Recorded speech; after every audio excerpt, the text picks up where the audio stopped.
فضیلت حاصل ہے۔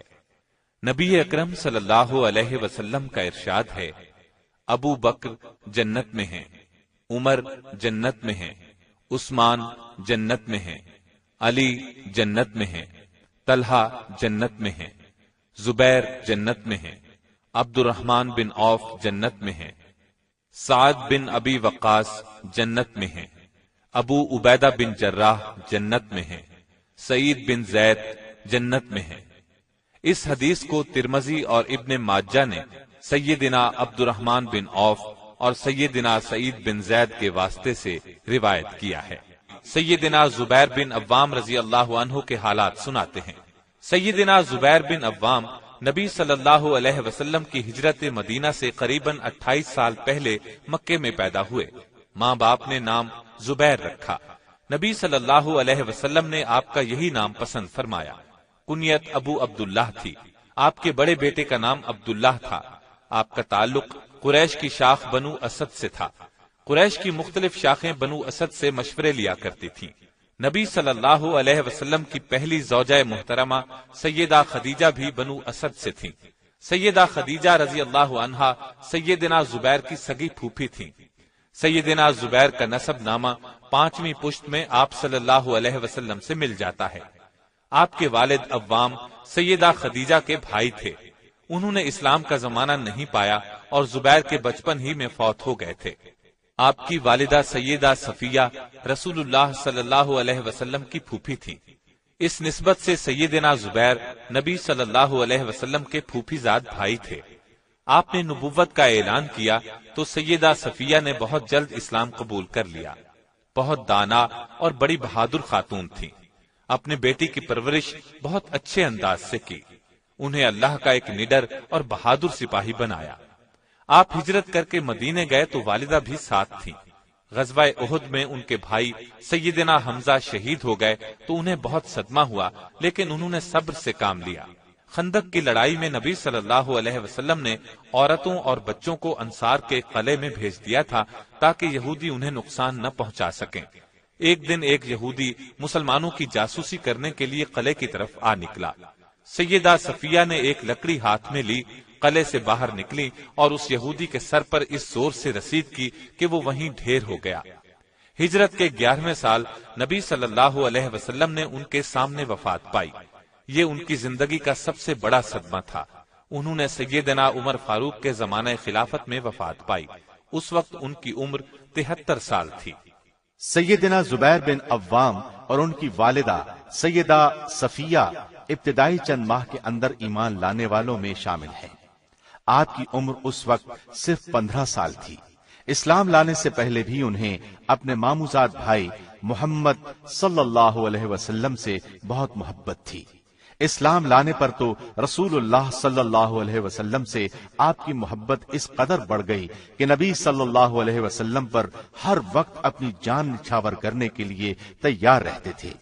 ایک دن مکے میں یہ خبر مشہور ہو گئی کہ مکے کے کافروں نے رسول اللہ صلی اللہ علیہ وسلم کو گرفتار کر لیا ہے یا شاید شہید کر دیا ہے۔ یہ خبر سنتے ہی سیدنا زبیر تڑپ کر اٹھے، ننگی تلوار ہاتھ میں لی اور بھاگ کر نبی صلی اللہ علیہ وسلم کے گھر پہنچ گئے۔ وہاں نبی صلی اللہ علیہ وسلم خیر و عافیت کے ساتھ تشریف فرما تھے۔ یہ دیکھ کر اطمینان کا سانس لیا۔ نبی صلی اللہ علیہ وسلم نے ان سے دریافت فرمایا، خیر تو ہے، یہ ننگی تلوار کس لیے ہاتھ میں پکڑ رکھی ہے؟ انہوں نے عرض کیا کہ میرے ماں باپ آپ پر قربان ہوں، میں نے سنا تھا کہ دشمنوں نے نبی صلی اللہ علیہ وسلم کو گرفتار کر لیا ہے یا شاید نبی صلی اللہ علیہ وسلم کو شہید کر دیا گیا ہے۔ ان کی یہ بات سن کر نبی صلی اللہ علیہ وسلم نے فرمایا، اگر ایسا ہوتا تو تم کیا کرتے؟ اس پر سیدنا زبیر نے عرض کیا، اے اللہ کے رسول، اللہ کی قسم میں ان سے لڑتا، اس قدر لڑتا کہ شہید ہو جاتا۔ یہ سن کر نبی صلی اللہ علیہ وسلم بہت خوش ہوئے اور انہیں دعا دی۔ یہ پہلی تلوار تھی جو اللہ کے راستے میں اور اللہ کے نبی کی حمایت میں بلند ہوئی تھی، اور اسے بلند کرنے کا شرف نوجوان زبیر کو حاصل ہوا۔ جب تک سیدنا زبیر اسلام نہیں لائے تھے اس وقت تک ان کا چچا نوفل بن خویلد ان پر بہت مہربان رہا، لیکن ادھر آپ نے اسلام قبول کیا، ادھر اس نے آپ پر ظلم شروع کر دیا۔ وہ آپ کو چٹائی میں لپیٹ دیتا اور آگ سلگا کر اس کی دھونی دیتا، پھر ان سے کہتا اپنے باپ دادا کے مذہب کی طرف پلٹا، نیا دین چھوڑ دے۔ سیدنا زبیر ہر بار یہی جواب دیتے، ہرگز نہیں، یہ نہیں ہو سکتا۔ چچا کے علاوہ مکے کے دوسرے کافر بھی ان سے اچھا سلوک نہیں کرتے تھے۔ اس طرح انہوں نے کئی سال تک دین کے لیے سختیاں برداشت کی، یہاں تک کہ آپ نے سب سے پہلے حبشہ کی طرف ہجرت کرنے والوں کا ساتھ دیا۔ درمیان سے یہ مسلمان حبشہ سے واپس بھی آئے اور پھر حبشہ چلے گئے۔ اس مرتبہ 100 سے زیادہ مسلمان مرد اور عورتیں حبشہ چلے گئے۔ حبشہ کی طرف ہجرت کر جانے والے مسلمانوں میں سے ایک جماعت تو خیبر کی لڑائی تک حبشہ میں رہی اور 7 ہجری کے شروع میں حبشہ سے مدینہ منورہ پہنچی، لیکن 40 کے قریب مرد اور عورتیں نبی صلی اللہ علیہ وسلم کے مدینے کی طرف ہجرت کرنے سے پہلے مکے واپس آ گئے۔ ان میں سیدنا زبیر بھی شامل تھے۔ انہوں نے مکے واپس آ کر تجارت شروع کر دی۔ اسی زمانے میں ان کی شادی سیدنا ابو بکر کی بڑی بیٹی سیدہ اسما سے ہو گئی۔ آپ نبی صلی اللہ علیہ وسلم سے پہلے مکہ نہ چھوڑ سکے۔ اس کی وجہ یہ تھی کہ ان دنوں ایک تجارتی قافلے کے ہمراہ شام گئے ہوئے تھے۔ شام سے واپس لوٹے تو رسول اللہ صلی اللہ علیہ وسلم سیدنا ابو بکر کے ساتھ مدینے جا چکے تھے۔ راستے میں ایک مقام پر ان کی ملاقات سیدنا زبیر سے ہوئی۔ سیدنا زبیر نے سفید کپڑے نبی صلی اللہ علیہ وسلم کو پیش کیے۔ پھر نبی صلی اللہ علیہ وسلم سے رخصت ہو کر زبیر مکے پہنچے اور اپنی والدہ سیدہ صفیہ کے ہمراہ مدینے کی طرف ہجرت کی۔ یہ آپ کی تیسری ہجرت تھی۔ اس وقت آپ کی عمر 28 سال تھی۔ بھائی چارے کے موقع پر رسول اللہ صلی اللہ علیہ وسلم نے سیدنا سلمہ بن سلامہ انصاری کو آپ کا بھائی بنایا۔ یہ بھی بہت اونچے درجے کے صحابی تھے۔ مدینے میں آنے کے کئی ماہ بعد تک کسی مہاجر کے ہاں کوئی اولاد نہ ہوئی۔ اس پر یہودیوں نے یہ خبر اڑا دی کہ ہم نے مسلمانوں پر جادو کر دیا ہے، اس لیے ان میں سے کسی کے ہاں اولاد نہیں ہو رہی۔ ہجرت کے پہلے سال کے آخر میں اللہ تعالیٰ نے سیدنا زبیر کو ایک چاند سا بیٹا عطا کیا۔ مدینے میں یہ خبر پھیلی تو سب مسلمانوں نے جمع ہو کر خوشی ظاہر کرنے کے لیے تکبیر کے نعرے لگائے۔ مدینے کے پہاڑ ان کے نعروں سے گونج اٹھے۔ یہودیوں کے منہ لٹک گئے۔ سیدہ اسما بچے کو نبی صلی اللہ علیہ وسلم کی خدمت میں لائیں۔ نبی صلی اللہ علیہ وسلم نے ایک کھجور منگوائی، اس کو چبا کر بچے کے منہ میں ڈالی، بچے کے لیے دعا کی۔ اس بچے کا نام عبداللہ رکھا گیا۔ بڑے ہونے پر انہوں نے تاریخ میں بڑا نام پایا۔ سیدنا زبیر شروع سے آخر تک تمام غزوات میں نبی صلی اللہ علیہ وسلم کے ساتھ رہے۔ بدر کی لڑائی پیش آئی، آپ نے اس روز سر پر زرد امامہ باندھ رکھا تھا۔ اس شان سے لڑے کہ جدھر کا رخ کیا دشمن کی صفیں الٹ دی۔ ایسے میں کافروں میں سے ایک بڑے پہلوان نے ایک ٹیلے پر چڑھ کر پکارا، کوئی ہے جو میرے مقابلے میں آئے؟ اس وقت سیدنا زبیر نبی صلی اللہ علیہ وسلم کے نزدیک ہی موجود تھے۔ نبی صلی اللہ علیہ وسلم نے ان سے مخاطب ہو کر فرمایا، اے صفیہ کے بیٹے، اس کافر کے مقابلے پر جاؤ۔ سیدنا زبیر حکم ملتے ہی اس کی طرف جھپٹے۔ ادھر وہ بڑھا، دونوں گتھم گتھا ہو گئے۔ دونوں بڑے طاقتور تھے، ایک دوسرے کو نیچے گرانے کی کوشش کر رہے تھے۔ جلد ہی دونوں ٹیلے سے نیچے گر پڑے۔ اب کافر نیچے تھا، یہ اس کے اوپر۔ بجلی کی سی تیزی سے تلوار اس کی گردن پر ماری۔ کافر اپنے خون میں نہا گیا۔ اس کے جہنم رسید ہونے پر کافروں کی طرف سے ایک اور نامی گرامی بہادر عبیدہ بن سعید آپ کے مقابلے پر آیا۔ اس نے سر سے پیر تک زرہ پہن رکھی تھی، صرف اس کی آنکھیں نظر آ رہی تھی۔ اس کا دعویٰ تھا کہ اس کا مقابلہ کرنے والا اس کے ہاتھ سے بچ نہیں سکتا۔ سیدنا زبیر نے تاک کر برچھی اس کی آنکھ میں ماری، وہ فوراً زمین پر گرا اور تڑپ تڑپ کر مر گیا۔ آپ نے اپنی برچھی کو اس کی لاش پر پاؤں رکھ کر نکالا۔ لڑائی کے بعد نبی صلی اللہ علیہ وسلم نے یہ برچھی سیدنا زبیر سے مانگ لی۔ نبی صلی اللہ علیہ وسلم کے بعد یہ برچھی سیدنا ابو بکر صدیق کے پاس رہی، ان کے بعد سیدنا عمر فاروق اور پھر سیدنا عثمان کے پاس رہی۔ آخر میں یہ آپ کے بیٹے سیدنا عبداللہ کے پاس پہنچ گئی۔ بدر کی لڑائی میں آپ نے جو تلوار استعمال کی وہ بھی برچی کی طرح اہمیت اختیار کر گئی۔ اس تلوار پر چاندی کا کام کیا گیا تھا۔ لڑائی کے دوران میں اس پر دندانے پڑ گئے تھے۔ یہ تلوار زبیر کے خاندان میں مدتوں محفوظ رہی۔ اس لڑائی میں آپ کے کندھے پر گہرا زخم آیا، اس کے ٹھیک ہونے پر وہاں ایک گڑھا سا بن گیا۔ ان کے بیٹے عروہ بچپن میں اس گڑھے میں انگلیاں ڈال کر کھیلا کرتے تھے۔ احد کی لڑائی میں سیدنا زبیر نے کافروں کے ایک نامی بہادر کلاب بن طلحہ کو قتل کیا۔ اس کے بعد دوسرے مسلمانوں سے مل کر ایسی بہادری سے لڑے کہ کافروں کا منہ پھر گیا۔ پھر جب تیر اندازوں کی غلطی سے کافروں نے ایک بار پھر اچانک حملہ کیا تو مسلمانوں کے پاؤں اکھڑ گئے۔ اس وقت جو جانثار جم کر کھڑے رہے ان میں زبیر بن عوام بھی تھے۔ ہجرت کے 5ویں سال خندق کی لڑائی پیش آئی۔ کافروں کا ایک نامی پہلوان خندق عبور کرنے میں کامیاب ہو گیا۔ اس نے مسلمانوں کو للکارا، کسی میں ہمت ہے تو میرے مقابلے پر آئے۔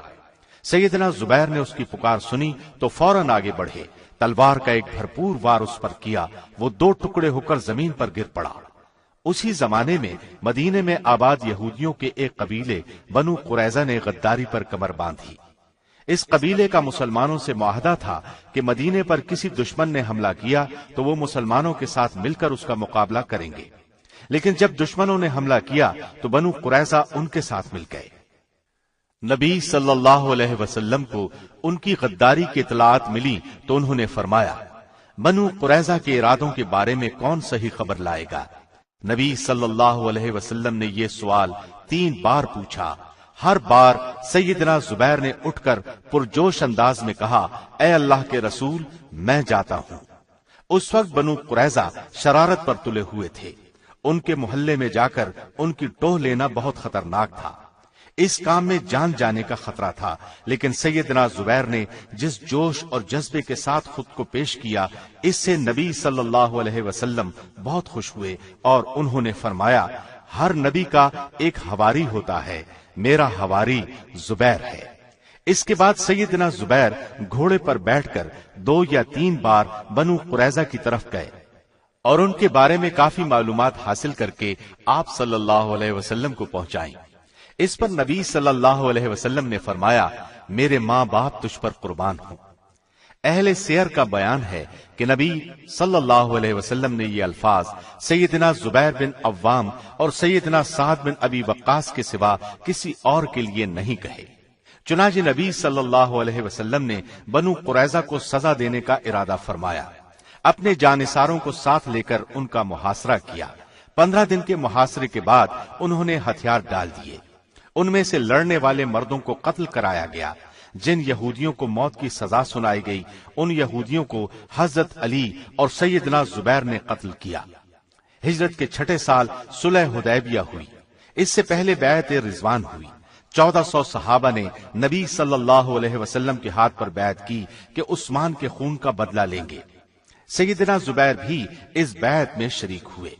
بیعت رضوان کے بعد آپ خیبر کی لڑائی میں بھی شریک ہوئے۔ یہ لڑائی ہجرت کے 7ویں سال ہوئی۔ اس لڑائی میں مدینے سے کچھ نیک بیبیاں بھی اس خیال سے آ گئی تھیں کہ مجاہدین کے لیے کھانا پکائیں گی، زخمیوں کی مرہم پٹی کریں گی۔ ان میں سیدنا زبیر کی والدہ سیدہ صفیہ بھی شامل تھیں۔ خیبر کا معرکہ شروع ہوا۔ سب سے آخر میں قموس کے قلعے پر حملہ کیا گیا۔ اس قلعے کا حاکم مرہب تھا۔ وہ یہودیوں کا نامی گرامی بہادر تھا۔ وہ جوشیلے اشعار پڑھتا ہوا قلعے سے نکلا۔ سیدنا علی رضی اللہ عنہ اس کے مقابلے پر آئے۔ انہوں نے آنن فانن اسے موت کے گھاٹ اتار دیا۔ اب اس کا بھائی غضبناک ہو کر میدان میں نکلا۔ اس کا نام یاسر تھا۔ اس کا ڈیل ڈول بہت زیادہ تھا۔ اس کا مقابلہ کرنے کے لیے ادھر سے سیدنا زبیر نکلے۔ یہ یاسر کے مقابلے میں بہت کمزور نظر آئے۔ آپ کی والدہ صفیہ یہ فرق محسوس کر کے پریشان ہو گئیں اور بولیں، اے اللہ کے رسول صلی اللہ علیہ وسلم، آج میرے جگر کا ٹکڑا مارا جائے گا۔ اس پر نبی صلی اللہ علیہ وسلم نے فرمایا، نہیں، انشاءاللہ وہ دشمن کو مار ڈالے گا۔ چنانچہ تھوڑی دیر کی لڑائی کے بعد سیدنا زبیر نے یاسر کو قتل کر دیا۔ اس کے بعد قلعے پر مسلمانوں کا قبضہ ہو گیا۔ فتح مکہ کے موقع پر نبی صلی اللہ علیہ وسلم نے سیدنا زبیر کو ایک دستے کا علم بردار بنایا اور اپنا خاص جھنڈا انہیں عنایت فرمایا۔ مکے میں داخلے کے وقت یہ جھنڈا اٹھائے ہوئے تھے۔ مکے کی فتح کے بعد جب ہر طرف امن ہو گیا تو سیدنا زبیر اور سیدنا مقداد اپنے اپنے گھوڑوں پر سوار نبی صلی اللہ علیہ وسلم کی خدمت میں حاضر ہوئے۔ اس موقع پر انہیں یہ عزت ملی کہ نبی صلی اللہ علیہ وسلم نے اٹھ کر ان کے چہروں سے گرد صاف کی۔ حنین کی لڑائی میں بھی آپ شریک ہوئے اور نہایت بہادری سے لڑے۔ ایک موقع پر بہت سے کافر اچانک چٹان کے پیچھے سے نکل کر ان پر ٹوٹ پڑے۔ آپ نے تنے تنہا ان سے مردانہ وار مقابلہ کیا اور جلد ہی انہیں بھاگنے پر مجبور کر دیا۔ حنین کے بعد نبی صلی اللہ علیہ وسلم نے طائف کا محاصرہ کر لیا۔ یہ محاصرہ تقریباً 3 ماہ جاری رہا۔ سیدنا زبیر برابر اس دوران میں نبی صلی اللہ علیہ وسلم کے ساتھ رہے۔ تبوک کی مہم میں بھی آپ ساتھ تھے۔ ہجرت کے 10ویں سال آپ حج کے لیے مکے تشریف لے گئے۔ سیدنا زبیر سمیت 1 لاکھ سے زائد مسلمان آپ کے ساتھ تھے۔ اس حج کے جلد ہی بعد آپ اس دنیا سے رخصت ہو گئے۔ آپ کے بچھڑنے کا غم سیدنا زبیر کو بھی دوسرے صحابہ کی طرح بہت زیادہ ہوا۔ یہ ان کی زندگی کا سب سے بڑا صدمہ تھا۔ اس کے بعد دنیا کے کاموں میں ان کی دلچسپی بہت کم ہو گئی۔ ابو بکر صدیق کی خلافت کا زمانہ آپ نے خاموشی سے گھر بیٹھ کر گزارا۔ پھر سیدنا عمر فاروق کی خلافت میں ان سے اجازت لے کر اپنے بڑے بیٹے عبداللہ کے ساتھ شام کے محاذ پر چلے گئے۔ اسلامی لشکر میں شامل ہو کر جہاد کرتے رہے۔ رومیوں کے خلاف سب سے بڑی لڑائی یرموک کی تھی۔ اس جنگ میں رومی عیسائیوں کی تعداد قریباً 3 لاکھ تھی، جبکہ مسلمان قریباً 40,000 تھے۔ مقابلہ سخت تھا۔ اس جنگ میں سیدنا زبیر نے شاندار کارنامے انجام دیے۔ لڑائی کے دوران ایک موقع پر کچھ ساتھیوں نے کہا، اے ابو عبداللہ، اگر آپ دشمنوں کی صفیں توڑ کر ان کے درمیان سے آگے نکل جائیں تو ہم بھی آپ کا ساتھ دیں گے۔ آپ نے فرمایا، تم میرا ساتھ نہیں دے سکو گے۔ ساتھیوں نے کہا، ہم آپ کے پیچھے رہیں گے۔ اب سیدنا زبیر نے رومیوں پر اس زور کا حملہ کیا کہ صفوں کو چیر کر آگے نکل گئے۔ کوشش کے باوجود کوئی ان کا ساتھ نہ دے سکا۔ جب یہ واپس آنے لگے تو رومیوں کے ایک گروہ نے انہیں گھیر لیا۔ انہوں نے ڈٹ کر ان کا مقابلہ کیا۔ اس مقابلے میں انہیں کندھے پر زخم آئے، پھر بھی ان کے گھیرے سے نکل آئے۔ یہ زخم اتنے گہرے تھے کہ ٹھیک ہو جانے کے بعد گڑھے رہ گئے۔ ایسا ہی ایک زخم انہیں بدر کی لڑائی میں لگا تھا۔ آپ کے بیٹے عروہ بچپن میں ان میں انگلیاں ڈال کر کھیلا کرتے تھے۔ شام کے محاذ پر سیدنا عمرو بن عاص موجود تھے۔ انہوں نے مصر پر چڑھائی کی، چھوٹے چھوٹے شہر فتح کیے۔ ایک قلعہ قصر شمع رہ گیا، وہ بہت مضبوط تھا۔ اس میں مصریوں کی فوج بھی بہت تھی، جبکہ عمرو بن عاص کے پاس فوج بہت کم تھی۔ انہوں نے امیر المومنین سیدنا عمر فاروق رضی اللہ عنہ سے مدد مانگی۔ آپ نے 4000 فوج 4 سالاروں کے ساتھ روانہ کی۔ سالاروں کے نام یہ تھے: سیدنا زبیر، سیدنا عبادہ بن صامت، سیدنا مقداد بن اسود، سیدنا مسلمہ بن مخلد۔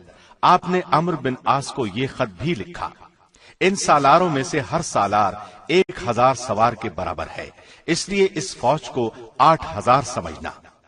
جب یہ فوج عمرو بن عاص کے پاس پہنچی تو انہوں نے سیدنا زبیر کو سپہ سالار بنا لیا، کیونکہ وہ دینی مرتبے کے لحاظ سے سب سے بڑے تھے اور جنگ کے میدان میں بھی اپنا لوہا کئی بار منوا چکے تھے۔ انہوں نے گھوڑے پر سوار ہو کر قلعے کے چاروں طرف چکر لگایا۔ جہاں جہاں مناسب سمجھا مناسب تعداد میں سوار اور پیدل فوج کے دستے بٹھا دیے۔ ساتھ ہی منجنیقوں یعنی پتھر پھینکنے والی مشینوں کے ذریعے سے قلعے پر پتھر برسانے شروع کر دیے، مگر قلعہ پھر بھی فتح نہ ہوا۔ آخر ایک دن آپ کو بہت جوش آیا۔ آپ نے بلند آواز میں کہا، آج میں مسلمانوں پر اپنی جان قربان کرتا ہوں۔ یہ کہہ کر ننگی تلوار ہاتھ میں لی اور سیڑھی لگا کر فصیل پر چڑھ گئے۔ چند اور مجاہدین نے بھی ان کا ساتھ دیا۔ فصیل کے اوپر پہنچ کر سب نے مل کر تکبیر کے نعرے بلند کیے۔ یہ نعرے سن کر قلعے کے باہر موجود لشکر نے اس قدر بلند آواز میں اللہ اکبر کا نعرہ لگایا کہ زمین ہل گئی۔ مصریوں نے سمجھا سارا اسلامی لشکر قلعے میں گھس آیا۔ ان کے ہاتھ پاؤں پھول گئے، وہ بھاگنے کا راستہ تلاش کرنے لگے۔ اتنے میں سیدنا زبیر نے فصیل سے نیچے اتر کر قلعے کا دروازہ کھول دیا۔ پوری اسلامی فوج قلعے میں داخل ہو گئی۔ اب تو مصریوں کی ہمت بالکل جواب دے گئی، ہتھیار پھینک دیے اور صلح کی درخواست کی۔ سیدنا عمرو بن عاص نے یہ درخواست منظور کر لی اور عیسائیوں کو امان دے کر قلعے پر قبضہ کر لیا۔ بعد میں اس قلعے کے قریب ایک بڑا شہر آباد کیا، وہ فسطاط کے نام سے مشہور ہوا۔ اس کے بعد اسکندریہ فتح ہوا، اس میں بھی سیدنا زبیر نے حصہ لیا۔ 27 ذی الحج کو سیدنا عمر پر قاتلانہ حملہ ہوا۔ جب آپ کو اپنے بچنے کی امید نہ رہی تو آپ نے اپنے بعد بننے والے خلیفہ کے بارے میں یہ وصیت فرمائی، میں علی، عثمان، طلحہ، زبیر، عبد الرحمن بن عوف اور سیدنا سعد بن ابی وقاص رضی اللہ عنہم سے بڑھ کر خلافت کا کسی کو حقدار نہیں سمجھتا۔ رسول اللہ اپنی وفات تک ان سے خوش رہے۔ ان میں سے کسی ایک کو خلیفہ چن لیا جائے اور اس کی بات سنی جائے، اطاعت کی جائے۔ ان میں سے سیدنا زبیر نے اپنی خلافت کا حق چھوڑ دیا اور فرمایا میں یہ حق علی کے لیے چھوڑتا ہوں۔ اس طرح سیدنا طلحہ نے اپنا حق عثمان کے لیے چھوڑ دیا۔ سیدنا سعد بن ابی وقاص نے اپنا حق سیدنا عبد الرحمن بن عوف کے لیے چھوڑ دیا۔ گویا اب خلافت کے لیے یہ 3 صحابہ رہ گئے، عثمان، علی اور عبد الرحمن بن عوف۔ ان میں سے بھی سیدنا عبد الرحمن بن عوف نے اپنا حق واپس لے لیا۔ یہ کہا کہ خلافت کے لیے میرے نام کو زیر غور نہ رکھا جائے، علی اور عثمان میں سے کسی ایک کو خلیفہ چن لیا جائے۔ ان بزرگوں نے فیصلے کا اختیار سیدنا عبد الرحمن بن عوف کو سونپ دیا۔ انہوں نے سیدنا عثمان کو خلیفہ بنانے کا اعلان کر دیا۔ وہاں موجود سبھی لوگوں نے سیدنا عثمان کی بیعت کر لی۔ آپ کے زمانے میں سیدنا زبیر نے پوری مدت خاموشی سے بسر کی۔ ایک بار سیدنا عثمان بیمار ہوئے تو اپنا قائم مقام زبیر کو مقرر کیا۔ امیر حج بھی انہیں بنایا اور فرمایا بے شک تم لوگوں میں زبیر بہتر ہیں اور رسول اللہ کو تم سے زیادہ محبوب تھے۔ 35 ہجری میں باغیوں نے سیدنا عثمان کو شہید کر دیا تو زبیر کو بہت صدمہ ہوا۔ آپ نے چند مسلمانوں کے ساتھ رات کی تاریکی میں سیدنا عثمان کا جنازہ اٹھایا۔ آپ ہی نے نماز جنازہ پڑھائی۔ اس کے بعد سیدنا علی خلیفہ بنے۔ اس موقع پر یہ مسئلہ پیدا ہو گیا کہ سیدنا عثمان کے قاتلوں کی گرفتاری اور انہیں سزا دینے کا مطالبہ زور پکڑ گیا۔ اس زمانے میں امت کی ماں سیدہ عائشہ حج کے لیے مکے تشریف لے گئی تھیں۔ حج سے فارغ ہو کر آپ مدینے کی طرف روانہ ہوئی تھیں کہ خبر ملی کہ عثمان شہید کر دیے گئے، علی خلیفہ بن گئے ہیں، لوگوں نے ان کے ہاتھ پر بیعت کر لی ہے، لیکن مدینے میں ابھی تک فتنہ اور فساد پھیلا ہوا ہے۔ یہ خبریں سن کر وہ واپس مکے چلی گئیں۔ اتنے میں سیدنا زبیر اور سیدنا طلحہ ان کے پاس پہنچ گئے۔ انہوں نے بھی مدینے کے پریشان کن حالات بیان کیے۔ مکے کے لوگوں کو بھی یہ تمام حالات سنائے گئے۔ آخر ام المؤمنین عائشہ صدیقہ نے فرمایا عثمان کے خون کا بدلہ لینے اور فتنہ فساد دور کرنے کے لیے تیار ہو جاؤ۔ سیدنا زبیر اور سیدنا طلحہ بھی ان کے ساتھ چلے۔ سیدنا علی کو ان کے آنے کی اطلاع ملی تو آپ اپنا لشکر لے کر چلے۔ دونوں لشکر بصرہ کے مقام پر آمنے سامنے آ گئے۔ صلح کی کوشش شروع ہوئی۔ عائشہ صدیقہ نے عثمان کے خون کا بدلہ لینے کا مطالبہ کیا، فتنہ بپا کرنے والوں کی گرفتاری کا مطالبہ کیا۔ سیدنا علی نے اپنی مجبوری بیان فرمائی۔ ابھی صلح کی بات چیت ہو رہی تھی کہ فسادیوں نے رات کی تاریکی میں دونوں طرف سے تیر چلا دیے۔ اس طرح جنگ بغیر کسی ارادے کے چھڑ گئی۔ ابھی لڑائی شروع نہیں ہوئی تھی کہ سیدنا علی اپنے گھوڑے پر سوار ہو کر آگے آئے اور بلند آواز میں فرمایا اے زبیر، کیا آپ کو وہ دن یاد ہے جب ہم دونوں ہاتھ میں ہاتھ ڈالے رسول اللہ کے سامنے سے گزرے تھے تو آپ صلی اللہ علیہ وسلم نے تم سے پوچھا تھا کیا تم علی کو دوست رکھتے ہو؟ تم نے کہا تھا ہاں، تو آپ نے فرمایا تھا ایک دن تم علی سے ناحق لڑو گے۔ یہ سن کر سیدنا زبیر نے فرمایا ہاں مجھے یاد آ گیا ہے۔ سیدنا علی اتنا فرما کر لشکر میں واپس چلے گئے، لیکن زبیر رضی اللہ عنہ میں فوری طور پر تبدیلی آ گئی۔ اسی وقت لڑائی کا میدان چھوڑ کر شہر بصرہ کی طرف چل دیے۔ ان کا خیال تھا بصرہ سے اپنا سامان لے کر واپس مدینے چلے جائیں۔ ایک شریر شخص عمرو بن جرموز میدان جنگ میں آپ کا تعاقب کر رہا تھا۔ راستے میں ایک جگہ جب آپ نماز پڑھنے لگے، اس شخص نے ایسے میں تلوار کا وار کیا اور آپ کو شہید کر دیا۔ انا للہ و انا الیہ راجعون۔ اس جگہ کا نام وادی سبا تھا، وہیں انہیں دفن کیا گیا۔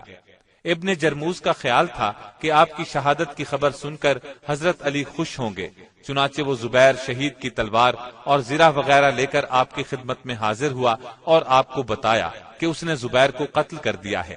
یہ سن کر حضرت علی کو بہت صدمہ ہوا اور ابن جرموز کو بد دعا دی۔ حضرت زبیر مالدار تھے لیکن سادہ زندگی گزاری۔ کئی شادیاں کی، شہادت کے وقت 9 لڑکے اور 9 لڑکیاں تھیں۔